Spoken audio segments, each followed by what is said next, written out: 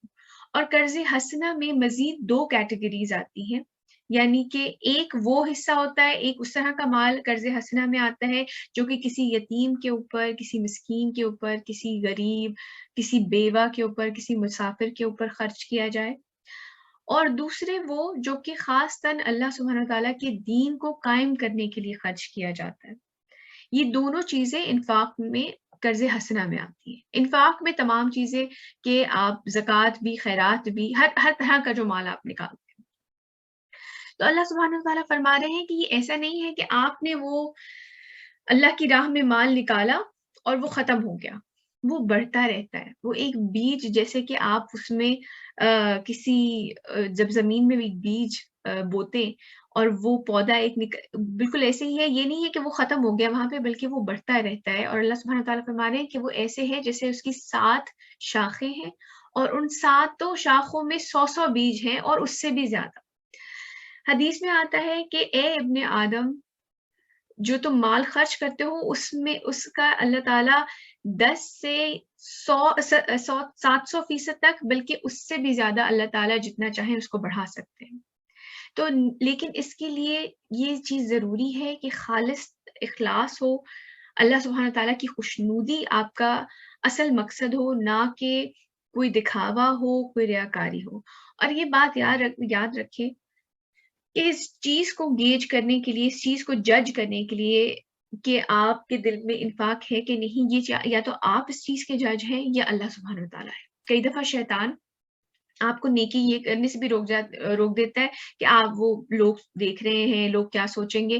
نہیں، آپ انشاءاللہ ابھی ہم آگے بھی پڑھیں گے کہ جو فرض عبادت ہے اس کو پریفر یہی کیا گیا ہے کہ اس کو کھول سب کے سامنے کیا جائے. چاہے وہ زکوٰۃ دے رہے ہیں، چاہے وہ آپ نماز پڑھ رہے ہیں، ایز لانگ ایز فرض عبادت ہے آپ اس کو اعلانیہ کریں. یہ اب انشاءاللہ ہم آگے کی آیتوں میں پڑھیں. تو اللہ کی راہ میں خرچ کرنا ایسے ہے جیسے آپ ایک پودا لگا رہے ہیں اور وہ بڑھتا جائے گا، اور پھر آگے آپ یہ دیکھیں کہ اگر ہر برانچ کے اندر، ہر ڈالی کے اندر 100 بیج ہیں تو مزید ان بیج سے بھی تو آگے چیزیں نکلتی ہیں. جب آپ کسی کو خیرات کرتے ہیں، جب آپ کسی کی مدد کرتے ہیں تو وہ پوری ایک فیملی سپورٹ آپ اس کو دے رہے ہوتے ہیں. نہ صرف اس شخص کی مدد کر رہے ہوتے ہیں، اس کے پیچھے بھی ایک خاندان ہوتا ہے، اس کی بھی مدد آپ کر رہے ہوتے ہیں. تو یہ ایک چین ریاکشن ہوتا ہے جب آپ کسی کی جب آپ کسی کی مدد کر رہے ہوتے ہیں. اور پھر اللہ سبحانہ تعالیٰ فرما رہے ہیں کہ اللہ تعالیٰ اس کو اور بھی بڑھا سکتے ہیں. آگے چلتے ہیں. الذين ينفقون أموالهم في سبيل الله ثم لا يتبعون ما أنفقوا منا ولا أذى لهم أجرهم عند ربهم ولا خوف عليهم ولا هم يحزنون. جو لوگ اپنا مال خرچ کرتے ہیں اللہ کی راہ میں، پھر جو کچھ وہ خرچ کرتے ہیں اس کے بعد نہ تو احسان جتاتے ہیں، نہ تکلیف پہنچاتے ہیں، ان کا اجر ان کے رب کے پاس محفوظ ہے، اور نہ تو ان کے لیے کوئی خوف ہوگا اور نہ ہی وہ کسی رنج و غم سے دوچار ہوں گے. یہ والی آیتیں آپ کو یاد ہوگا ہم نے سورہ بقرہ کے سٹارٹ میں بھی پڑھی تھی کہ جب میری طرف سے جب حضرت آدم کو بھیجا گیا تھا اور کہا تھا کہ جو بھی میری ہدایت کی پیروی کرے گا نہ اسے کوئی خوف ہوگا نہ ہی وہ کبھی غمناک ہوگا. یہ وہ والی چیزیں ہیں، اللہ تعالیٰ کے احکام ہیں جو کہ اگر آپ اللہ تعالیٰ کے احکام فالو کر رہے ہیں تو آپ کے لیے دنیا میں بھی اور آخرت میں بھی سکون ہے. آپ کو کبھی کوئی خوف یا غم، ظاہری طور پہ وہ چیزیں ہوتی ہیں لیکن آپ کو افیکٹ نہیں کرتی ہیں کیونکہ آپ کا ایمان مضبوط ہو رہا ہوتا ہے. ایک حدیث میں آتا ہے کہ رسول اللہ صلی اللہ علیہ وسلم نے فرمایا کہ 3 لوگ جنت میں نہیں جائیں گے. ایک وہ جو دھوکہ دیتے ہیں، دوسرا وہ جو نیکی کر کے احسان جتاتے ہیں، اور تیسرا کنجوس. آپ یہ دیکھیں کہ اللہ سبحانہ تعالیٰ اس چیز کی انشاءاللہ بھی ہم آگے اس کی کئی مثالیں اللہ تعالیٰ نے بیان کی ہیں یہ چیز سمجھانے کے لیے کہ جب آپ کسی کی مدد کرتے ہیں تو آگے سے نہ ہی انہیں کوئی تکلیف پہنچائے کہ بھئی میں نے تمہاری مدد کی تھی، اب چلا ذرا اب ٹھیک ہے. کئی دفعہ ہوتا ہے کہ آپ خاندان میں لوگوں کی مدد کرتے ہیں اور کہتے ہیں ٹھیک ہے بیٹے کو بھیج دینا اور فلاں فلاں کام کروانے ہیں ہم نے. آپ ایسا ہوتا ہے کہ جیسے آپ نے کسی کی مدد کی اور پھر آپ نے ان کو خرید لیا. ایسا نہیں ہے. اللہ سبحانہ تعالیٰ فرما رہے کہ اس کے بعد نہ تو احسان جتاتے ہیں نہ ہی تکلیف پہنچانے والی بات کرتے ہیں. ان لوگوں کا اجر اللہ سبحانہ تعالیٰ کے پاس محفوظ ہے. آگے چلتے قولا معروفا ومغفرات خیر من صدقة يتبعها أذى واللہ غنی حلیم. بھلی بات کہنا اور درگزر کرنا بہتر ہے اس خیرات سے جس کے بعد اذیت پہنچائی جائے. اللہ تعالیٰ غنی ہے اور حلیم ہے. ہمیں کئی دفعہ یہ ہوتا ہے کہ آپ مدد نہیں کرنا چاہ رہے ہوتے یا نہیں مدد کر پا رہے ہوتے کسی بھی وجہ سے، تو لیکن ہم بہت ہی برے طریقے سے ان لوگوں کے ساتھ برتاؤ کرتے ہیں. اللہ سبحانہ تعالیٰ فرماتے ہیں کہ تم لوگوں پہ خرچ کرو، میں تم پر خرچ کروں گا. ایک جگہ آتا ہے کہ رسول اللہ صلی اللہ علیہ وسلم نے فرمایا کہ لوگوں کے اوپر جب وہ صبح اٹھتے ہیں تو ان کے اوپر چیریٹی ضروری ہو جاتی ہے، ان کے ہر جوائنٹ کے اوپر چیریٹی ضروری ہے، ہر جوڑ کے اوپر. اور آپ سے جب پوچھا گیا تو آپ نے فرمایا کہ 2 لوگوں میں صلح کرانا بھی چیریٹی ہے. کسی انسان کوئی بوجھ اٹھا رہا ہے اس کو اٹھا کے اس کی مدد کرنا رکھوانے میں، یہ بھی چیریٹی ہے. ایک اچھے الفاظ کسی کو کہہ دینا یہ بھی چیریٹی ہے. کسی تکلیف دہ چیز کو سڑک پہ سے ہٹانا یہ بھی چیریٹی ہے. تو چیریٹی کی مختلف وہ چیزیں ہیں. لیکن اگر آپ اس آیت کے کانٹیکسٹ میں دیکھیں کہ لوگ کئی دفعہ اپنی طرف سے مدد تو کر دیتے ہیں لیکن آگے سے 10 باتیں بھی سنا دیتے ہیں. بھائی اگر آپ فقیر کی مدد کر رہے ہیں یا کسی اور کی، یا اگر آپ کوئی خاندان میں کوئی بوڑھی عورت مطلب کوئی بیوہ ہیں یا کوئی رشتہ دار ایسے ہیں جو کہ اپنا نہیں ان کا سلسلہ چل سکتا، تو بجائے اس کے کہ آپ ان کو پیسے دے کر برا بھلا کہیں یا اس طرح کی کوئی باتیں سنائیں، بہتر ہے کہ آپ نہ دیں. اس سے بہتر یہ ہے کہ آپ روک لیں لیکن کسی کی دل آزاری نہ کریں. اس چیز کا حق آپ کو نہیں دیا گیا. آپ کو بھی ایک سچویشن میں رکھا گیا ہے، آپ کو دے کے آزمایا جا رہا ہے اور ان کو نہ دے کے آزمایا جا رہا ہے. دونوں کی آزمائش والی سچویشن ہے. مال تو صرف اللہ ہی کا ہے. یہ تو بات چیزیں بارہا ہم پہلے پڑھ کے آ چکے کہ یہ تمام مال ہر چیز اللہ سبحانہ تعالیٰ کی ہے. یہ آپ کو دے کے آزمایا گیا ہے کہ آپ کیا کرتے ہیں اس کا، اور کسی کو نہ دے کے آزمایا گیا ہے کہ وہ کس طرح سے ایکٹ کرتا ہے. وہ بھی انشاءاللہ ہم آگے پڑھ لیں گے. آگے چلتے يا أيها الذين آمنوا لا تبطلوا صدقاتكم بالمن والأذى كالذي ينفق ماله رئاء الناس ولا يؤمن بالله واليوم الآخر. اے اہل ایمان، اپنے صدقات کو باطل نہ کر لو احسان جتلا کر. جیسے ہم نے پچھلی آیتوں میں بھی پڑھا، کئی لوگ جو ہے دے دیتے ہیں لیکن پھر اذیت پہنچاتے ہیں، باتیں سناتے ہیں. اور کوئی اذیت بخش بات کہہ کر کہ اس شخص کی طرح جو اپنا مال خرچ کرتا ہے لوگوں کو دکھانے کے لیے اور وہ ایمان نہیں رکھتا اللہ اور یوم آخرت پر. کئی لوگ ہوتے ہیں جو کہ کبھی کوئی فیم کے لیے خرچ کر رہا ہوتا ہے, کبھی کوئی ٹیکس بچانے کے لیے کر رہا ہوتا ہے, کبھی الیکشن آ گئے ہیں تو لوگوں کی مدد کر دی ہے, فلاں باجی بہت خرچ کرتی ہیں, اور پھر آگے سے لوگ باتیں بھی سنا رہے ہوتے ہیں. بلکہ مجھے اس پہ ایک واقعہ یاد آیا. ایک دفعہ میں مسجد گئی, وہاں تراویحیں ہو رہی تھی, تو اچھا وہاں پہ خاتون بیٹھی ہوئی ہوتی تھی, اور انہوں نے جو ہے سامنے ایک اپنا بہت بڑا سا ایک لفافہ رکھا ہوا ہوتا تھا, اور اس میں پانی کی بوتلیں بھری ہوئی ہوتی تھی. تو اچھا اب ساری عورتیں جو بھی مسجد میں آتی تھیں وہ لیا اور بڑا شکریہ کر کے اور وہ آگے چلی گئی. ہر بندی جس کو بھی پیاس لگتی تھی وہ جاتی تھی, ان کے پاس سے وہ تھیلے میں سے پانی کی بوتل نکالتی تھی اور چلی جاتی تھی آگے. اچھا تو میں بھی یہ سوچتی, میں نے کہا ان کے لیے کافی مشکل ہوتا ہوگا یہ سارا اٹھا کے لے کر آنا, اور لوگوں کے لیے مطلب دیکھیے ماشاء اللہ کتنا کر رہی ہیں. ایک دن اتفاق سے میں جلدی پہنچ گئی, سب سے پہلے اس وقت کوئی تھا نہیں مسجد میں. تو تھوڑی دیر بعد میں نے دیکھا کہ وہ خاتون آئی اور انہوں نے اپنے پاس ایک بڑا سا لفافہ نکالا, خالی لفافہ, اور وہ گئی اور مسجد کی جو اپنا فریج تھا مسجد کا, وہ اس کا دروازہ کھول کے اس میں سے جتنی پانی کی بوتلیں مسجد کی طرف سے رکھی گئی تھی وہ انہوں نے اپنے تھیلے میں بھری اور وہ گھسیٹ کے لے گئی, اور انہوں نے اسی طرح چیئر بچھائی, اس کے آگے وہ پانی کی بوٹل رکھی, صرف انسان اپنی بڑائی بیان کرنے کے لیے, اپنے آپ کو کچھ سمجھانے, لوگوں کے سامنے اپنی عزت بنانے کے لیے کہ جی دیکھیں میں یہ سب کچھ کر. اس دن مجھے احساس ہوا کہ یہ پانی تو یہ اپنے گھر سے نہیں لا رہی تھی, یہ تو مسجد کا رکھا ہوا پانی. صرف اس چیز کا اور مقصد کیا ہو سکتا ہے کہ وہ فریج میں سے پانی کی بوٹل نکال کے اپنے سامنے رکھ لی جائیں, اور لوگ ان کو بڑا شکریہ کر کے اور بڑی شفقت سے وہ ان کو جو ہے دیکھتی تھی جب ان کا کوئی شکریہ ادا کرتا تھا اور وہ پانی کی بوتلیں بانٹ رہی تھی. تو انسان کی جو ایک اندر یہ جو انسٹنکٹ ہے نا, اپنے آپ کی بڑائی, اپنے آپ کو کچھ سمجھنا, یا جو ہے صدقات دے کر احسان جتانا, اپنی بڑائی جو ہے نا انسان کے لیے شاید یہ بہت زیادہ ضروری سمجھتا ہے وہ اس چیز کو. حالانکہ ایک حدیث میں آتا ہے کہ رسول اللہ صلی اللہ علیہ وسلم نے فرمایا کہ جس نے دکھاوے کی نماز پڑھی اس نے شرک کیا, جس نے دکھاوے کا روزہ رکھا اس نے شرک کیا, جس نے دکھاوے کی خیرات دی اس نے شرک کیا. ایک جگہ اور آتا ہے کہ آپ صلی اللہ علیہ وسلم نے فرمایا کہ اللہ سبحانہ تعالیٰ جو شخص کسی کی دکھاوے کے لیے کام کرتا ہے تو اس دن اللہ سبحانہ تعالیٰ فرمائیں گے اس شخص سے کہ جا کے اسی سے ثواب لو جس کو دکھانے کے لیے کام کیا تھا. ان چیزوں سے بچ کے رہنا چاہیے, کیونکہ اللہ سبحانہ تعالیٰ اس کے بارے میں خاص کہہ رہے ہیں کیونکہ وہ ایمان نہیں رکھتا اللہ پہ اور یوم آخرت پہ. آپ بھی چلتے ہیں.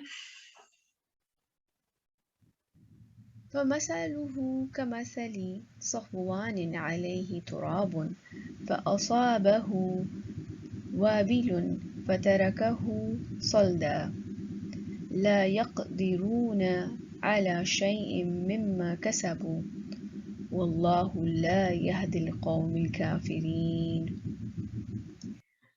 تو اس کی مثال اس چٹان کی سی ہے جس پر کچھ مٹی جم گئی ہو, پھر اس پر زوردار بارش پڑے تو وہ اس کو بالکل صاف پتھر چھوڑ دے.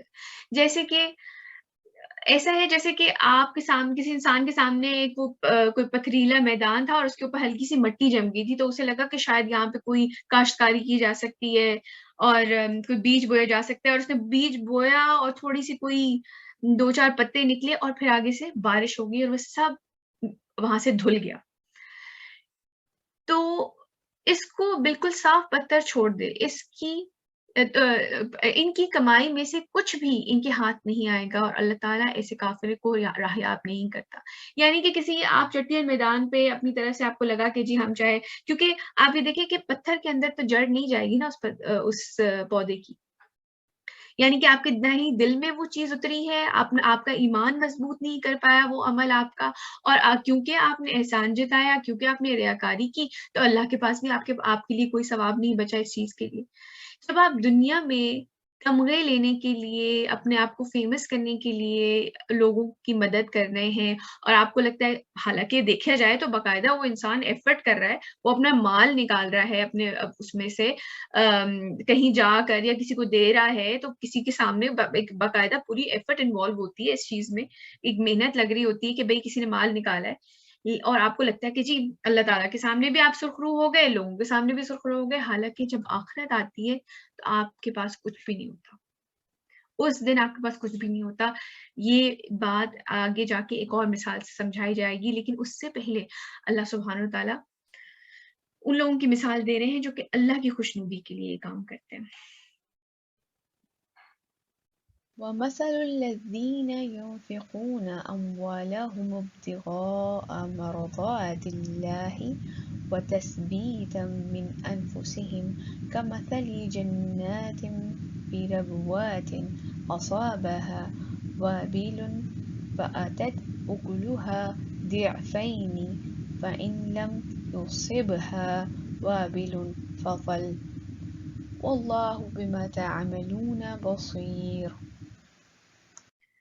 دوسری طرف اللہ سبحانہ تعالیٰ ایک کانٹراسٹ دکھا رہے ہیں ہمیں، اور مثال ان لوگوں کی جو خرچ کرتے ہیں اپنے مال اللہ کی رضا جوئی کے لیے اور اپنے دلوں کو جمائے رکھنے کے لیے۔ اچھا مجھے یہ بتائیے کہ اس بات کا کیا مطلب ہے، کس چیز پہ جمائے رکھنے کے لیے؟ اللہ کے دین پر، صحیح کاموں پر صحیح کاموں کرنے کے پر، لیے۔ بالکل۔ جیسے کہ ہم نے وہ پودے والی مثال پڑھی تھی نا، کہ جب ایک پودا اوپر سے نکل رہا ہے اور نیچے بھی اس کی جڑیں مضبوط ہو رہی ہیں، اسی طرح جب آپ اللہ تعالیٰ کی خوشنودی کے لیے ان کی راہ میں مال نکالتے ہیں، لوگوں پہ خرچ کرتے ہیں، تو آپ کے لیے ایک بہت بڑا ریوارڈ یہ بھی ہوتا ہے کہ آپ کا دل مضبوط ہو رہا ہوتا ہے اس دین کے اوپر، آپ میں خشوع اور خضوع آ رہا ہوتا ہے۔ یہ صرف ایسا نہیں ہے کہ یہ ایک اوپری چیز ہے کہ آپ نے اللہ کے لیے کسی کو مال دے دیا، وہ جڑیں میں وہ دین جو ہے نا وہ آپ کے دل کے اندر جڑیں مضبوط کر رہا ہوتا ہے اپنی۔ تو اللہ سبحانہ وتعالیٰ فرما رہے ہیں وہ اور اپنے دلوں کو جمائے رکھنے کے لیے اس باغ کی مانند ہے جو بلندی پر واقع ہو۔ اب اگر اس باغ کے اوپر زور سے بارش برسے تو دگنا پھل لائے، اور اگر زوردار بارش نہ بھی برسے تو ہلکی سی پھوار یعنی کہ جیسے اوس پڑتی ہے، کیونکہ اونچائی پر اللہ سبحانہ تعالیٰ اس کی مثال دے رہے ہیں کہ کوئی جگہ اونچائی پر ہے تو وہاں پہ اوس وغیرہ پڑتی ہے، اس کے لیے کافی ہو جائے، اور جو کچھ تم کر رہے ہو اللہ تعالیٰ اس کو دیکھ رہا ہے۔ یہ ساری آپ کو یاد ہوگا آیات میں، یہ یاد کرا دوں کہ سورہ بدر کے لیے سارا پلاٹ تیار کیا جا رہا ہے۔ ہم نے جو پیچھے جو ہے آیات پڑھی ہیں کہ جی بنی اسرائیل کو اور پھر حضرت داؤد کا قصہ کہ کس طرح سے انہوں نے جالوت کو مارا، اور پورا جب ان کو کہا گیا تھا کہ وہ جنگ کے لیے نکلے اور کچھ جو تھے وہ پیر پھیر کے بھاگ گئے تھے، تو اب یہ سارا جو تیاری ہو رہی ہے یہ میں اس کانٹیکسٹ میں بتانا چاہ رہی ہوں کہ یہ جنگ بدر کے لیے ویسے تیاری ہو رہی، تو کیونکہ اب مسلمانوں کے حالات obviously وہ ویسے ہجرت کر کے وہاں پہ جا چکے ہیں، مدینے میں انصار موجود ہیں، ان کے لیے بھی آیتیں ہیں، جو مسلمان مکے سے ہجرت کر کے گئے تھے ان کے لیے بھی آیتیں ہیں کہ اب وہ وقت آ گیا ہے کہ ہمیں جہاد بالمال بھی کرنا ہے، کہ پیسوں سے بھی اللہ کی راہ میں جہاد کرنا ہے، اپنے جو مال جو اسباب آپ کے پاس ہیں وہ نکالیں، اور اپنی جانوں سے بھی جہاد کرنا ہے۔ تو بیسیکلی انہیں تیار کیا جا رہا ہے کہ اللہ کی راہ میں مال نکالو، کیونکہ ظاہر سی بات ہے ایک جنگ کے لیے آپ کو تیاری کرنی ہوتی ہے، اس کے لیے آپ کو اسباب چاہیے ہوتے ہیں، پیسے چاہیے ہوتے ہیں، پورا ایک فوج تیار کی جا رہی ہوتی ہے، تو اس کے لیے انہیں تیار کیا جا رہا ہے کہ تم نکالو اس مال کو، اور آگے انشاءاللہ ہم پڑھیں گے کہ تمہارے اوپر کوئی ظلم نہیں ہوگا، جو کچھ تم نکالو گے تمہیں واپس کر دیا جائے گا، اور وہ بڑھے گا۔ ہم نے پچھلی بھی آیتوں میں یہی پڑھا کہ وہ بڑھے گا۔ تو انہیں بیسیکلی اگر اس کے کانٹیکسٹ میں دیکھا جائے، ہسٹری کانٹیکسٹ میں، تو یہ حضرت انہیں جنگ بدر کے لیے تیار کیا جا رہا تھا صحابہ۔ آگے بڑھتے ہیں، جو کہ میں اگزامپل بتائی تھی کہ اللہ تعالیٰ ایک اور بڑی اچھی اگزامپل سے ہمیں سمجھائیں گے کہ جو کہ دکھاوے کے لیے احسان جتاتے ہوئے مال خرچ کرتے ہیں، ان کی مثال۔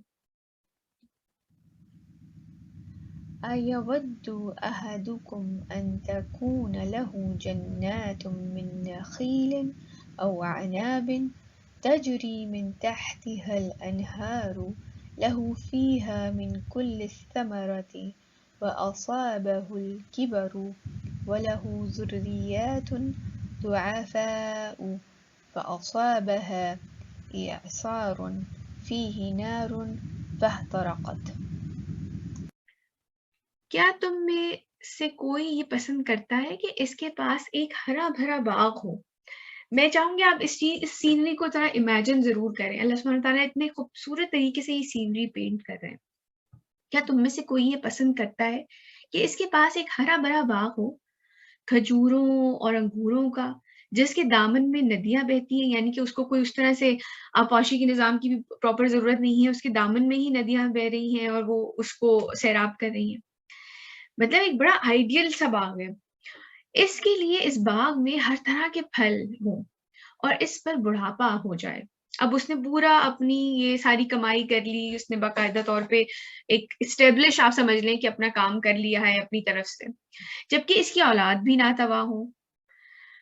اور عین اس وقت اس کے باغ پر ایک ایسا بگولا یعنی کہ آگ کا پھر جائے جس میں آگ ہو اور وہ باغ جھلس کر رہ جائے.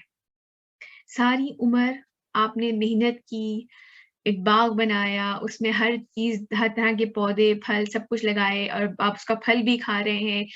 مطلب جو دنیا میں آپ نے لوگوں پہ احسان جتایا، ریاکاری کی، دوسروں کو دکھانے کے لیے مارز خرچ کیا، تو لوگ آپ کو بڑا سخی بھی سمجھتے ہیں اور آپ کو بڑا نیک بھی سمجھتے ہیں اور سب کچھ، کیونکہ ہم دنیا دکھاوے کے لیے جب کرتے ہیں تو ہم ابھی بھی لوگوں کو ایسے جانتے ہیں جو کہ بظاہر ظاہری طور پر جی فیم کے لیے وہ بڑا کچھ اپنی کر رہے ہوتے ہیں، اللہ کی دیکھنے کو کہ جی غریبوں کی مدد کی جا رہی ہے، سب کچھ کی جا رہی ہے.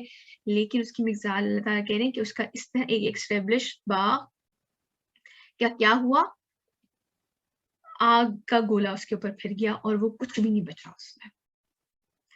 اس نے دنیا میں تو بڑا فیم کما لیا، نام کما لیا، سب کچھ کما لیا، لیکن اس کی آخرت کے پاس جب وہ آخرت میں پہنچا تو اس کے پاس کچھ بھی نہیں. اور کیونکہ وہ بوڑھا ہو چکا ہے تو اس کے پاس وہ بھی نہیں ہے کہ وہ اس چیز کو دوبارہ سے جو ہے دوبارہ محنت کر کے یہ چیزیں کما لے. لیکن میں ایک چیز پہ جو ہے آپ کے لوگوں کی توجہ دلوانا چاہوں گی کہ اللہ سبحانہ تعالیٰ یہ بھی فرما رہے ہیں کہ اور اس پہ بڑھاپا طاری ہو جائے جبکہ اس کی اولاد بھی ناتواں ہے. آپ لوگوں کو کیا خیال ہے اللہ سبحانہ تعالیٰ خاص طور پہ اس کی اولاد کے ناتواں ہونے کی کیوں مینشن کر رہے ہیں؟ ایسے سچویشن میں اس کی اولاد ناتواں ہونے کا کیوں مینشن کیا جا رہا ہے؟ کوئی گیس؟ کچھ بھی؟ کہ ان کی اولاد بھی اس ٹائم اس کی کوئی ہیلپ نہیں کر سکتی اس معاملے میں. ہاں اس کی اولاد بھی اس کی کوئی ہیلپ نہیں کر سکتی. اور بس قیامت کے دن جیسے سب کو اپنی اپنی ہوگی تو کوئی اولاد اپنے والدین کے لیے کچھ بھی نہیں کر سکے گی. لیکن بیٹا نیک اولاد صدقہ جاریہ ہوتی ہے. اور اگر انسان دنیا دکھاوے کے لیے، دیکھیں میں خود ایک ماں ہوں اور مجھے اس چیز کا اب جا کے اندازہ ہوتا ہے کہ جو کچھ آپ کر رہے ہوتے ہیں نا، آپ کی اولاد نے آنکھ کھول کے آپ کو دیکھا ہوتا ہے اور وہ بالکل ویسے ہی کر رہی ہوتی ہے جیسے آپ کر رہے ہوتے ہیں. اگر یہ شخص اگر دنیا دکھاوے کے لیے اس نے سب کچھ کمایا، سب کچھ کیا، اس کی اولاد ویسی ہی اٹھے گی. اور اگر وہ خالی ہاتھ آخرت میں پہنچا ہے کیونکہ اس نے اللہ کے لیے، تو اس کے دل میں اخلاص تو نہیں تھا، وہ تو اللہ تعالیٰ کے لیے نہیں کر رہا تھا، تو اس کی اولاد، اور یا وہ احسان جتا رہا تھا یا وہ کوئی برے طریقے سے بات کر رہا تھا کسی ایسے انسان سے جس کی اس نے مدد کی ہے، تو اس کی اولاد نے تو یہی دیکھ کے پلی بڑی ہے، تو ان کے پاس کیا ہے، وہ آگے کیا بھیج سکیں گے اس کو. اس لیے وہ ناتواں ہے، ان میں اپنے میں اتنی سکت نہیں ہے کہ وہ آگے کچھ بھیج سکے. حدیث میں آتا ہے کہ جب کسی انسان کا انتقال ہوتا ہے تو اس کا عمل رک جاتا ہے سوائے 3 کے.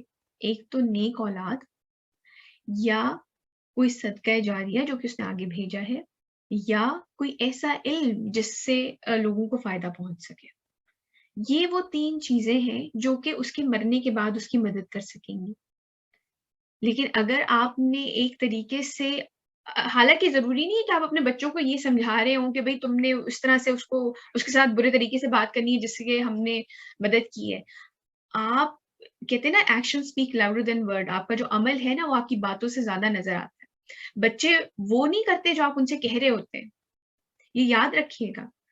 آپ کبھی بچے کو جتنا مرضی کہہ لیں یہ کیا کرو، یہ کیا کرو، یہ کیا کرو، وہ چیز نہیں سنے گا کہ کیا کرنا ہے، وہ چیز کرے گا جو آپ کو کرتے ہوئے دیکھے گا. یہ ایک بہت ضروری بات ہے.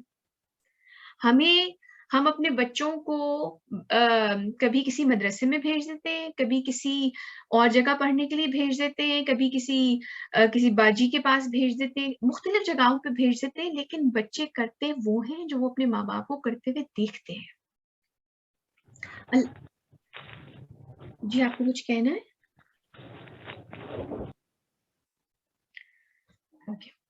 بچے وہ میں اپنی میری ایک جاننے والی تھی، انہوں نے مجھ سے، ان کا جب بیٹا تقریباً 11-12 سال کا ہو گیا تو انہوں نے میرے ساتھ ایک دفعہ بڑی افسردہ سی تھی وہ، اپیرنٹلی ماشاءاللہ وہ نماز پڑھتی تھیں اور بڑا اچھے طریقے سے سارا ان کا رکھتی تھی اپنے دین کا خیال. تو انہوں نے ایک دم بڑی وہ پریشان میرے ساتھ بیٹھی ہوئی اور مجھے کہنے لگی کہ مجھے سمجھ نہیں آتا کہ میرا جو بیٹا ہے وہ ان کا 11-12 سال کا اس کا بیٹا تھا، کہ لیے وہ مجھ سے جھوٹ بھی بولتا ہے اور وہ جو ہے مجھے اس طرح کی کمپلینٹس اور بھی ملتی ہیں اس کی. مجھے سمجھ نہیں آتا ایسا کیوں ہوا، حالانکہ میں نے تو بچپن سے اس کے دین پہ بڑا کام کیا ہے اور میں نے جو ہے اس کو ایسی ہمیشہ سے کوئی بھی جیسے فرائیڈے اسکولز ہوتے تھے نا کہ چھوٹا موٹا آپ کوئی وہاں پر حفظ کروائی جا رہی ہیں آیاز اور اس طرح کی، تو اس طرح کی ہے کہ میں آفٹر اسکول کی اس کی بڑا خیال رکھتی تھی کہ یہ ایسی جگہوں پر جائے جہاں پر یہ دین کی تعلیم دی جا رہی ہے. لیکن مجھے سمجھ نہیں آتا کہ اب یہ اتنا بڑا ہو کے اور یہ چیز اس پہ اثر کیوں نہیں کی. یاد رکھیں یہ اولاد ہماری اپنی ذمہ داری ہوتی ہے. آؤٹ سورس کریں، ضروری نہیں ہے کہ مطلب ظاہر سی بات ہے اگر کسی اسپیسیفک چیز کے لیے کوئی حفظ آپ کروانا چاہ رہے ہیں یا کوئی تجوید آپ پڑھوانا چاہ رہے ہیں، آپ ضرور یہ چیز آؤٹ سورس کریں. آئیڈیل تو ویسے یہ ہے کہ ظاہر سی بات ہے انسان خود یہ کام کرے، اس سے بہتر تو کوئی چیز ہو ہی نہیں سکتی کیونکہ آپ بچے کے مینٹل لیول کو سمجھتے ہیں. لیکن اگر آپ صرف یہ ساری چیزیں باہر ہی کر دیں کہ جی فلاں سمجھائے، کوئی دوسرا سمجھائے، دوسرا کر کے دکھائے، تو وہ بچے کے اوپر چیز اثر نہیں رکھتی. بچے کے اوپر وہ چیز اثر رکھتی ہے جو وہ اپنی آنکھوں سے ماں باپ کو کرتے ہوئے دیکھتا ہے. کیونکہ ماں باپ جب وہ پیدا ہوا ہے نا، انہوں نے اس کو چلنا سکھایا، کھانا سکھایا، بولنا سکھایا، چیز سکھا رہے، تو انہیں وہ ایک آئیڈیل فگر نظر آ رہی ہوتی ہے. ایک وقت تک مما اور بابا جو ہوتے ہیں نا وہ بچوں کے ہیرو ہوتے ہیں. اسی لیے جب ایک حدیث میں آتا ہے کہ اپنے گھر والوں کو آگ سے بچاؤ، تو یہ ذمہ داری ماں باپ کے اوپر آتی ہے کہ وہ اس چیز کا خیال رکھیں کہ اپنے بچوں کو نہ ہی صحیح بات بتائیں بلکہ صحیح بات کر کے دکھائیں. سب سے بڑی ذمہ داری آپ کے خود کے اوپر آتی ہے. آپ جو کریں گے اولاد ایگزیکٹلی وہی کرے گی. ایک اور حدیث میں، بلکہ میں نے لکھی ہوئی میں ضرور مینشن کرنا چاہوں گی کہ رسول اللہ صلی اللہ علیہ وسلم نے فرمایا کہ انسان کا جب انتقال ہو جاتا ہے اور اس کے درجات بلند کیے جاتے ہیں تو وہ پوچھتا ہے کہ یا رب مطلب میرا ایسا کون سا عمل تھا جو کہ میرے اس طرح سے اب میرے مرنے کے بعد میرا درجہ بلند کیا گیا. تو ان سے کہا جاتا ہے کہ تمہاری نیک اولاد نے تمہارے لیے دعائے خیر کی.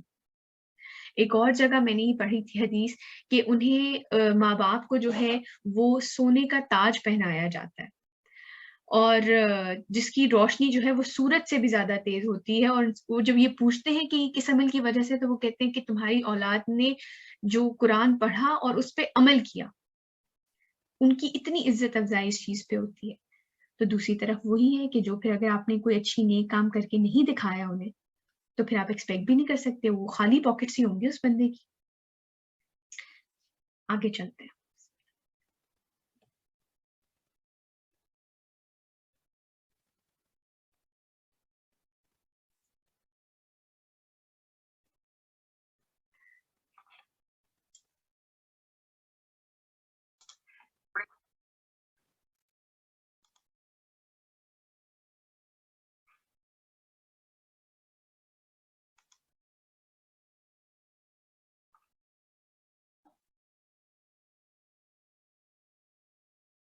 كذلك يبين الله لكم الآيات لعلكم تتفكرون.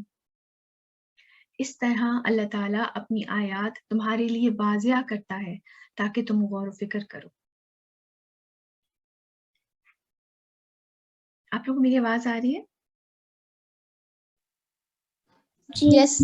Thank you. Yes, ma'am. يا أيها الذين آمنوا أنفقوا من طيبات ما كسبت ومما أخرجنا لكم من الأرض ولا تيمموا الخبيث منه تنفقون ولستم بآخذيه إلا أن تغمضوا فيه واعلموا أن الله غني حميد.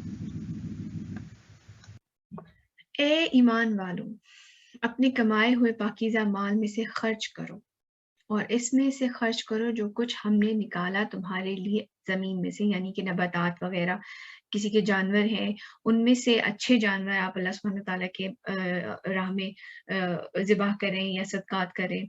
یہ نہیں ہے کہ کوئی بیمار پڑا ہوا جانور ہے اس کو ذبح کر کے غریبوں میں بانٹ دیا، یا پھر جو اچھی نباتات ہیں، جو اچھی پھل نکلا ہے وہ لوگوں کو اللہ تعالیٰ کی راہ میں دیں، جو بہترین پھل ہے.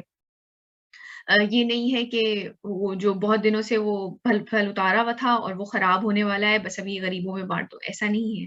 اللہ سبحانہ تعالیٰ فرما رہے ہیں کہ اپنے کمائے ہوئے پاکیزہ مال میں سے خرچ کرو، اور اس میں سے خرچ کرو جو کچھ ہم نے نکالا ہے تمہارے لیے زمین میں سے. آپ یہ دیکھیں کہ بارہا ہم نے نکالا ہے تمہارے لیے زمین میں سے، یہ سب اللہ کا ہے. اللہ تعالیٰ دے کے بھی آزماتے ہیں اور اللہ تعالیٰ نہ دے کے بھی آزماتے ہیں. اور اس میں سے ردی مال کا ارادہ نہ کرو کہ اسے خرچ کر دو، اور تم ہرگز نہیں ہوگے اس کو لینے والے اگر وہ شے تم کو دی جائے. یہ نہیں ہے کہ آپ نے جو ہے اگر آپ ہر چیز کو اپنے اوپر رکھ کے دیکھ، انسان کو سوچنا چاہیے کہ اگر یہ چیز میرے ساتھ ہو تو کیسا لگے گا، اگر یہ چیز مجھے دی جائے تو کیسا لگے گا. ہم لوگ اپنے پرانے کپڑے نکال دیتے ہیں اور ہمیں لگتا ہے کہ یار ہم نے بڑا کوئی تیر چلا لیا ہے، حالانکہ وہ چیز دو جو تم اپنے لیے پسند کرتے ہو. حدیث میں آتا ہے کہ رسول اللہ صلی اللہ علیہ وسلم نے فرمایا کہ وہ چیز اللہ کی راہ میں نکالو جو کہ تم اپنے لیے پسند کرتے ہو، یا پھر کہ لوگوں کو اس طریقے سے ٹریٹ کرو، نہ ہی صرف یہ صدقات اور خیرات کے لیے بھی نہیں، بلکہ لوگوں کو اس طریقے سے ٹریٹ کیا کرو کہ جس طریقے سے آپ چاہتے ہیں کہ آپ کو ٹریٹ کیا جائے. آپ کسی کے گھر جائیں، آپ چاہتے ہیں کہ آپ کو عزت دی جائے، آپ کو سلام کیا جائے، آپ کو اکرام کیا جائے. اسی طرح جب آپ کے کوئی گھر آتا ہے تو آپ کو ان کو اسی طریقے سے ٹریٹ کرنا چاہیے جیسے کہ آپ چاہتے ہیں کہ آپ کو ٹریٹ کیا جائے. ہر چیز کو اپنے اوپر رکھ کے ضرور سوچا کریں.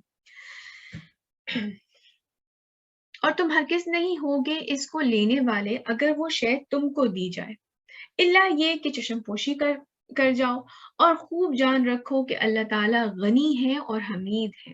اللہ تعالیٰ کے پاس کسی مال کی کمی نہیں ہے. اچھا بیٹے، اذان ہو گئی ہے، ہم ایک بریک لیتے ہیں.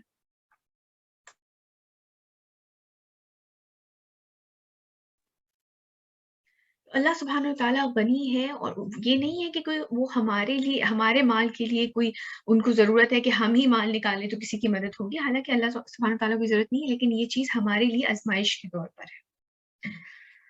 آگے چلتے ہیں. Excuse me, ma'am. جی مریم.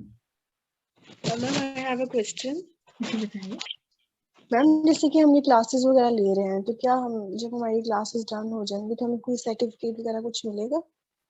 نہیں بیٹے، ہم سرٹیفکیشن وغیرہ نہیں دے رہے. Okay ma'am. Thank you.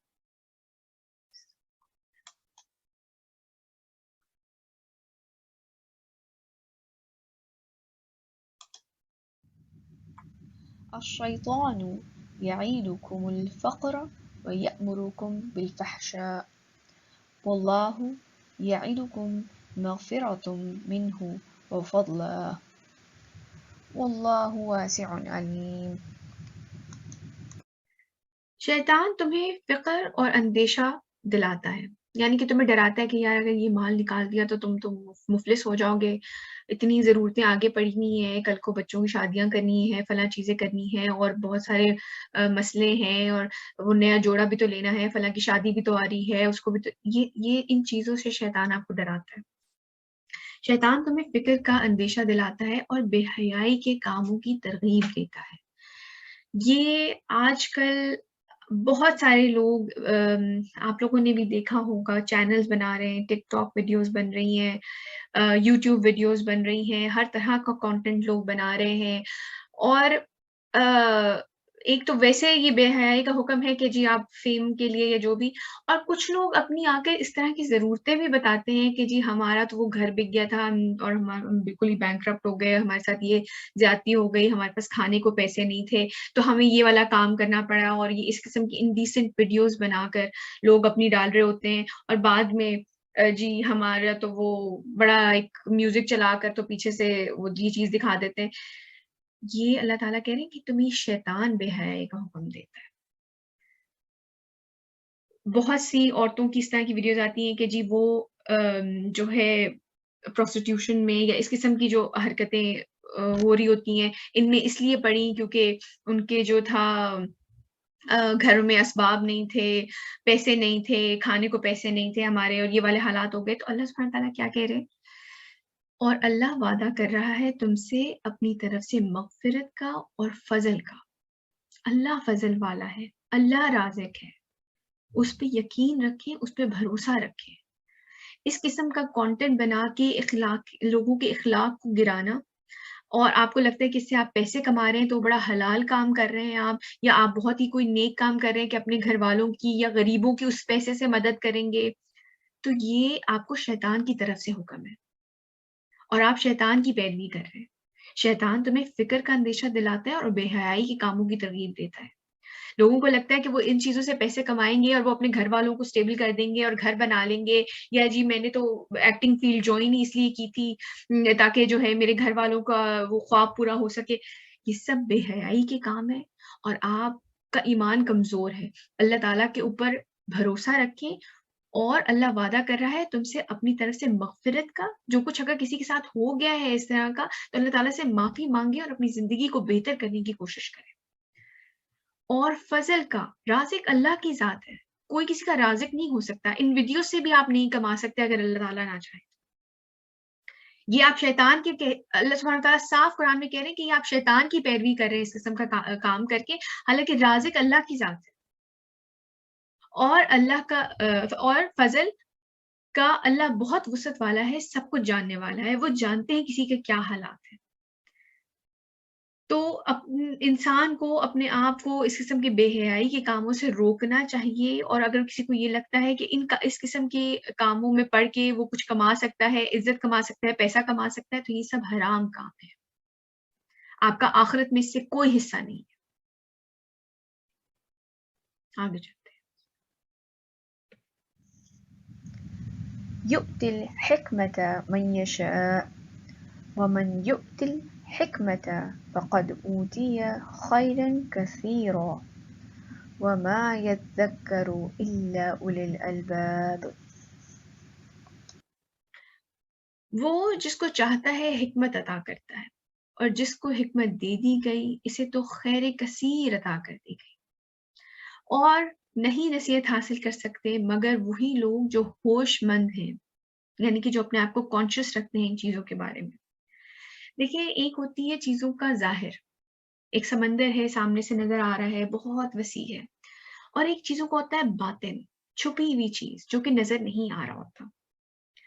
باطن سے آپ حکمت دیکھ سکتے ہیں، اور اس باطن کو آپ کیسے پختہ کیسے دیکھ سکتے ہیں وہ حکمت؟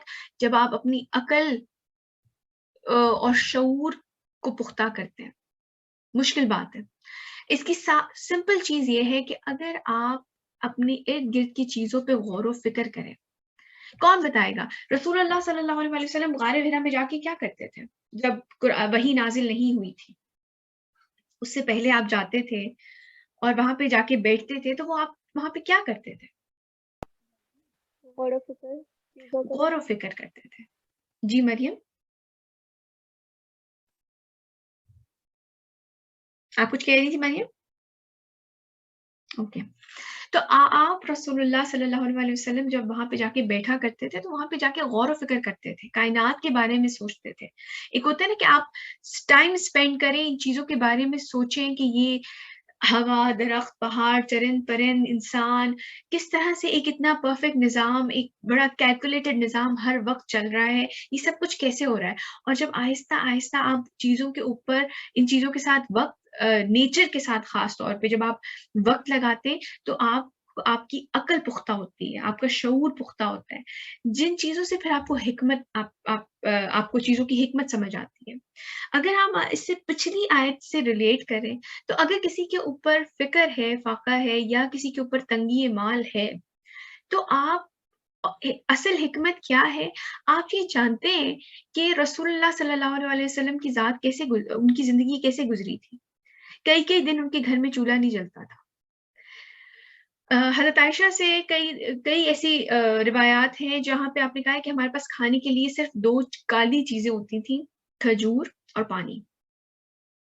تو ان پہ بھی برا وقت آیا ہے، ان پہ بھی انہوں نے بھی ایسے فاقے والی زندگی گزاری ہے، لیکن ایمان کی پختگی ان سے بہتر مثال اور کون سی ہے؟ تو بجائے اس کے جو لوگ بے حیائی کے کاموں میں پڑ جاتے ہیں، یا انہیں لگتا ہے کہ وہ اس طرح کا لباس پہنیں گے ہی تو وہ ترقی کر سکیں گے یا وہ آگے جا سکیں گے، یہ سارا شیطان کی طرف سے حکم ہے اور وہ شیطان کا حکم مان رہے ہیں۔ یہ صاف اللہ سبحانہ تعالیٰ فرما رہے ہیں۔ تو غور و فکر کیا کریں، اور خاص کر آپ کو یاد ہوگا ہم نے یہ آیت 2 دفعہ پڑھی ہے۔ حضرت ابراہیم کی دعا میں تھی کہ ان کو ایک ایسے ان میں سے نبی بھیجے جو کہ انہیں کتاب اور حکمت سکھائے، اور پھر ہم نے جب رسول اللہ صلی اللہ علیہ وسلم کی بات ہوئی تو اللہ تعالیٰ نے تب بھی یہ دعا دوبارہ سے اس طرح سے کوٹ ہوئی تھی کہ ہم نے ان میں ایک ایسا نبی بھیجا جو انہیں کتاب اور حکمت سکھاتا ہے۔ تو بہت سے اسکالرس کے نزدیک کتاب قرآن ہے اور حکمت حدیث ہے۔ تو اپنے آپ کو قرآن تو obviously پڑھنا ہی پڑھنا ہے، مطلب وہ میں یہ نہیں کہہ رہی ہوں کہ اس کی امپورٹنس تو کسی بھی حال میں کم نہیں ہے، لیکن قرآن جب آپ پڑھ رہے ہوتے ہیں نا تو اس میں سے جو آپ کو ٹاپک ملتا ہے اس کے اوپر احادیث سرچ کیا کریں۔ احادیث سے آپ کو چیزوں کی حکمت سمجھ آنی شروع ہوتی ہے۔ زیادہ سے زیادہ کوشش کیا کریں کہ حکمت پڑھیں، آپ کو اندازہ ہوگا آپ کو زندگی کیسے گزارنی ہے، یا اصل حقیقت کیا ہے، چیزوں کا اصل اور باطن میں کیا فرق ہے، یہ چیزیں آپ کو حدیث سے پتہ چلتی ہیں، قرآن اور حدیث سے۔ تو ضرور اپنے آپ کو نا زیادہ سے زیادہ اس علم میں بڑھائیں۔ آگے چلتے ہیں۔ وما أنفقتم من نفقات أو نذرتم من نذر فإن الله يعلمه وما للظالمين من أنصار۔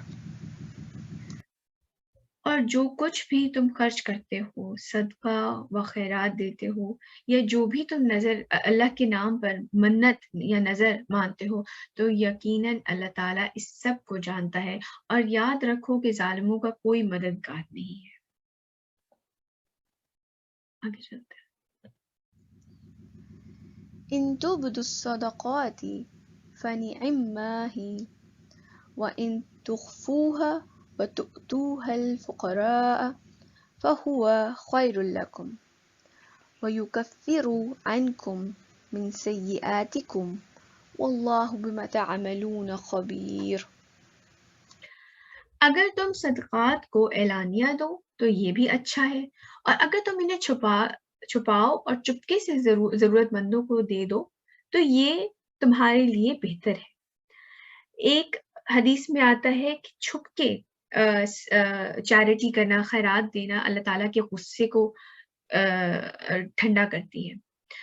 ایک جگہ حدیث میں آتا ہے کہ 7 خوش نصیب لوگ ہوں گے جو کہ عرش کے سائے میں ہوں گے، اور وہ کون ہوں گے؟ ایک تو منصف حکمران، یعنی کہ جو انصاف پسند ہو، ایک وہ جو کہ جوانی میں عبادت کرے۔ یہ ایک بہت امپورٹنٹ بات ہے، آپ لوگوں کی وہ ایج ہے، خاص کر جو ٹینز ہیں، 20s میں ہے، اللہ سبحانہ تعالیٰ کے عرش کے سائے میں ہوں گے وہ جوان لوگ جو کہ جوانی میں اللہ تعالیٰ کی عبادت کرتے ہیں۔ بڑھاپے میں تو اکثر لوگ آ کے کرنا شروع کر دیتے ہیں، جب کوئی اور اس طرح سے مطلب ایک ہوتے ہیں کہ جو شروع سے کر رہے ہوتے ہیں اور بڑھاپے تک کر رہے ہوتے ہیں، اللہ تعالیٰ نے مزید اللہ تعالیٰ ثابت قدم رکھے۔ لیکن کچھ لوگوں کو لگتا ہے کہ بس بڑھاپے میں عبادت کر لیں گے، بس اس وقت کر لیں گے، پتہ نہیں وہ وقت آتا بھی ہے کہ نہیں۔ پھر اللہ سبحانہ تعالیٰ کی خاطر محبت رکھنے والے اور عداوت رکھنے والے، اللہ کی خاطر لوگوں سے پیار کریں، اور مسجدوں سے محبت کرنے والے، مسجدوں کو آباد رکھنے والے، اکیلے میں اللہ تعالیٰ کو یاد کر کے رونے والے، اور وہ شخص جس کو ایک اچھے نام اور نسب والی عورت برائی کے لیے بلائے اپنی طرف اور وہ اللہ کی خوف کی خاطر رکا رہے، یا لڑکا یا لڑکی، اور یہ وہ چیریٹی جو کہ ایک ہاتھ سے دی جائے تو دوسرے ہاتھ کو علم نہ. تو بہت سے اسکالرس کے نزدیک جو فرض عبادت ہے جیسے کہ زکوٰۃ اور نماز کے بارے میں جیسے میں نے پہلے بھی کہا، وہ تو اوپنلی کرنا چاہیے. ہو سکتا ہے آپ خود کسی کے لیے انسپریشن بن جائے، آپ ضرور وہ بتا کے دے سکتے ہیں. آپ اللہ سبحانہ تعالیٰ فرما رہے ہیں کہ اگر تم صدقات کو اعلانیہ دو تو یہ بھی اچھا ہے. تو اگر آپ کسی کو بتا کے دینا چاہ رہے تو یہ فرض، خاص کر فرض چیز ہے تو یہ تو بہت اچھا ہے تاکہ کسی اور کے لیے بھی یہ انسپریشن بن سکے.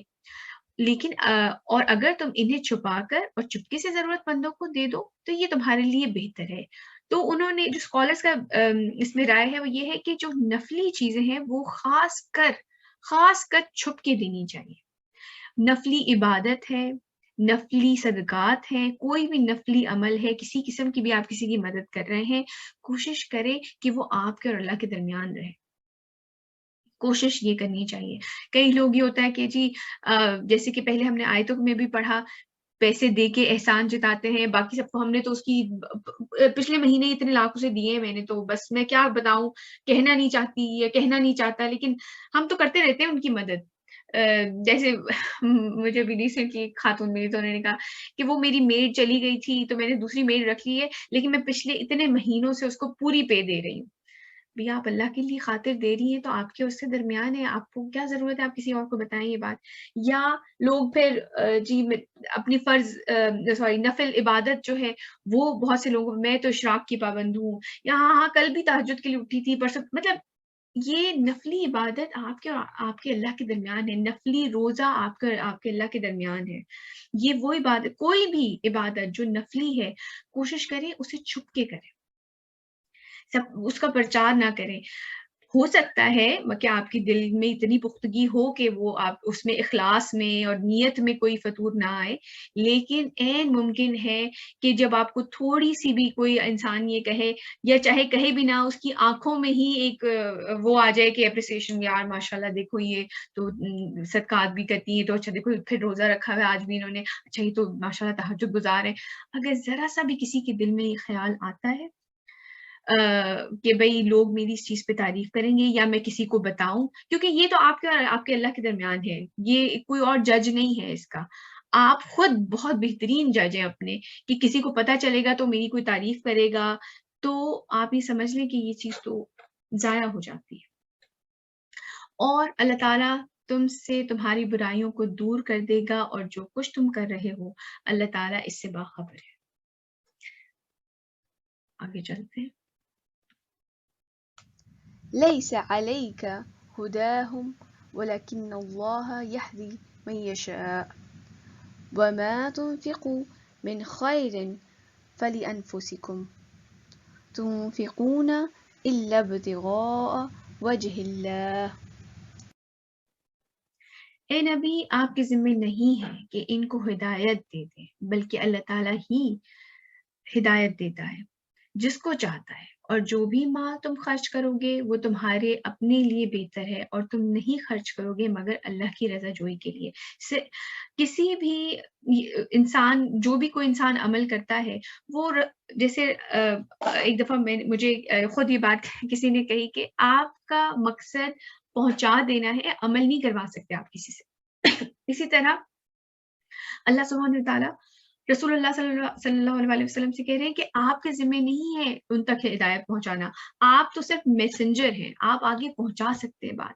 ہدایت اللہ کے ہاتھ میں ہے. اخلاص دیکھتے ہوئے کسی انسان کا، اس کی جستجو دیکھتے ہوئے، اس کی سنسیئرٹی دیکھتے ہوئے اللہ سبحانہ تعالیٰ ہدایت دینے والے ہیں.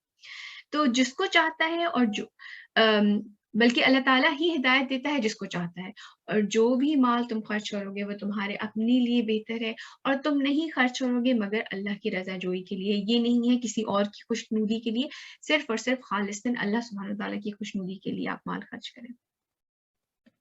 وما تنفقوا من خير يوفى إليكم وأنتم لا تظلمون.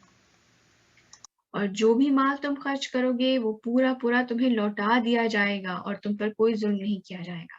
جو نیک عمل آپ کرتے ہیں، جو مال خرچ کرتے ہیں، جو آپ کسی مدد کرتے ہیں، اللہ سبحانہ وتعالیٰ فرما رہے ہیں کہ وہ تمہیں پورا پورا لوٹا دیا جائے گا اور تم پہ ظلم نہیں کیا جائے گا، چاہے دنیا میں چاہے آخرت میں۔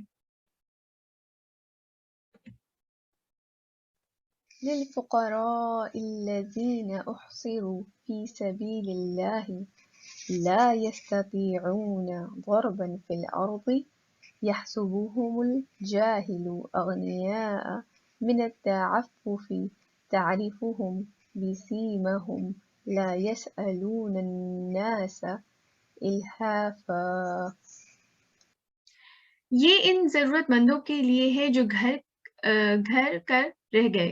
کے رہ گئے، اللہ کی راہ میں وہ اپنے کسب معاش کے لیے زمین میں دوڑ دھوپ نہیں کر سکتے، یعنی کہ ظاہر سی بات ہے وہ لوگ جو کہ خالصتاً اللہ سبحانہ تعالیٰ کے دین کے لیے کام کر رہے ہیں، جستجو کر رہے ہیں، مسجدوں میں بیٹھے ہوئے ہیں، مستقل اس کے اوپر کام کر رہے ہیں، اب پیٹ تو ان کے ساتھ بھی لگا ہوا ہے، ان کو بھی ضرورت ہے، لیکن وہ ان کے پاس اتنا وقت نہیں ہے کہ وہ نکل کے اپنی معاش کے لیے بھاگ دوڑ کر سکیں۔ ناواقف آدمی ان کو خوشحال خیال کرتا ہے، یعنی کہ اگر کسی کو پتہ نہیں ہے کہ وہ اس طرح سے ضرورت مند ہے تو آپ کو دیکھنے میں لگتا ہے کہ نہیں، مطلب ان کو تو ضرورت نہیں ہے، شاید یہ تو مطلب مسجد خیال رکھتی ہوگی ان کا، یہ جو بھی ہے۔ ان کی خودداری کے سبب تم پہچان لوگے انہیں ان کے چہروں سے، وہ لوگوں سے لپٹ کر سوال نہیں کرتے۔ ایک حدیث میں آتا ہے کہ رسول اللہ صلی اللہ علیہ وسلم نے فرمایا، اصلی محتاج وہ نہیں جو گھر گھر پھرتا ہو اور ایک ایک لقمے یا ایک ایک کھجور لے کر جاتا ہو، بلکہ اصلی حاجت مند وہ ہے جو اپنے گھر میں رہتا ہے، اس کے پاس بقدر ضرورت یعنی کہ ضرورت کی بھی مال نہیں موجود اس کے پاس، اور نہ ہی لوگوں سے مانگتا ہے تو اسے محتاج سمجھ کر صدقہ دیا جائے۔ ایسے لوگوں کی مدد کی جائے جو کہ اپنے آپ کو، اور لوگوں کی بھی، صرف ان لوگوں کی نہیں لیکن خاص کر اللہ سبحانہ وتعالیٰ، آپ سوچیں ان لوگوں کا، ان کے بارے میں بات کر رہے ہیں جو کہ اللہ سبحانہ وتعالیٰ کے دین کی خاطر اپنی زندگیاں وقف کر دیتے ہیں، ان کا خیال خاص طور پہ رکھنا چاہیے۔ وما تنفقوا من خير فإن الله به عليم۔ اور جو مال بھی تم خرچ کرو گے تو اللہ تعالیٰ اس کو خوب جانتے ہیں۔ آج کی جتنی بھی آیتیں تھیں وہ جیسے ایک ہوتا ہے نا کہ ایک بریکٹ ہوتی ہے، پھر ایک ملٹیپلیکیشن کا سائن ہوتا ہے اور ایک ڈیجٹ لکھا ہوتا ہے، تو وہ ڈیجٹ جو ہے اس بریکٹ تمام کے اندر جو ہے وہ ملٹیپلائی ہوتی ہے، وہ پوری اس کے ساتھ ملٹیپلائی ہوتی ہے۔ بالکل ویسے ہی جیسے ہم نے نیت کے بارے میں پڑھا تھا نا، جیسے اللہ سبحانہ تعالیٰ کہہ رہے ہیں کہ وہ خوب جانتے ہیں جو کچھ تم خرچ کرتے ہو، تو نیت ان تمام چیزوں سے ملٹیپلائی ہو رہی ہوتی ہے، یہ نیت ان تمام چیزوں میں چاہیے۔ آج کی ایکشنز دیکھ لیتے ہیں ہم۔ اپنی انٹینشنز، اپنی نیت اللہ سبحانہ تعالیٰ کے لیے خالص رکھیں، لوگوں سے اچھے طریقے سے بات کریں، اگر آپ ان کی مدد نہیں بھی کر سکتے تو ان کو جھڑکیں نہیں، برے طریقے سے بات نہ کریں، پولائٹ رہیں، اور اگر مدد کر دیں تو بہت اچھا ہے، اور احسان مت جتائیں لوگوں پہ۔ اگر آپ ان کی مدد کر رہے ہیں تو اس کا اجر اللہ سبحانہ تعالیٰ کے پاس محفوظ ہے، اس چیز کا خیال رکھیں، ان کی دل آزاری نہ کریں، ان سے برے طریقے سے بات نہ کریں، احسان نہ جتائیں، لوگوں کو بتاتے نہ پھریں اپنے نیک اعمال کے بارے میں، خاص کر نفلی نیکیوں کے بارے میں۔ چلیں اب ہم کلوز کرتے ہیں، کسی کا اگر کوئی سوال ہے تو کلاس سے میم کوشچن نہیں ہے لیکن ابھی ہم وہ پڑھ رہے تھے پیچھے کے، جی کوئی کوشچن تو نہیں ہے لیکن ابھی ہم پیچھے پڑھ رہے تھے نا، کیا پڑھ رہے تھے میں بھول گئی، ایک سیکنڈ میں سوچ کے بتاتی ہوں۔ چلیے ٹھیک ہے،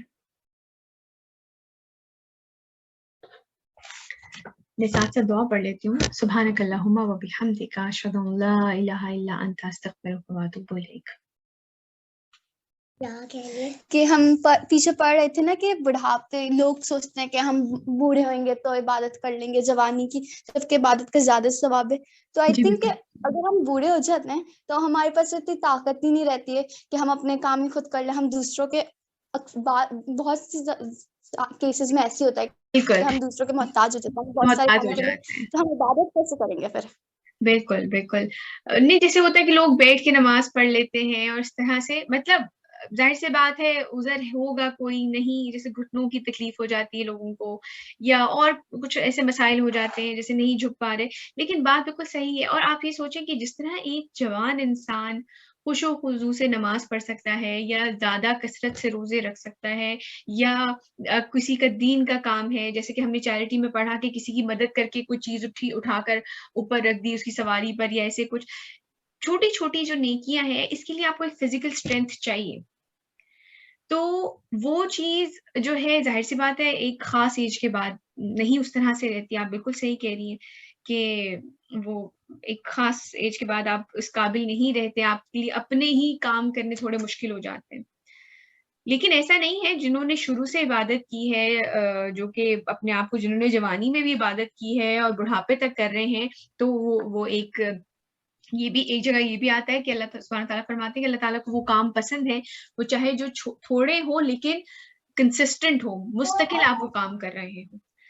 تو اللہ تعالیٰ سب کے لیے آسانیاں کرے. لیکن ہاں حدیث میں بے شک یہ ہے کہ ایک جوان انسان کی عبادت جو ہے یہ ان لوگوں میں شامل ہوں گے جو کہ اللہ سبحانہ تعالیٰ کے عرش کے سائے میں ہوں گے. چلیے پھر یہاں پہ ختم کرتے ہیں. اگر آپ لوگوں کو کوئی سوال ہو تو ضرور شیئر کریے گا. السلام علیکم ورحمۃ اللہ وبرکاتہ.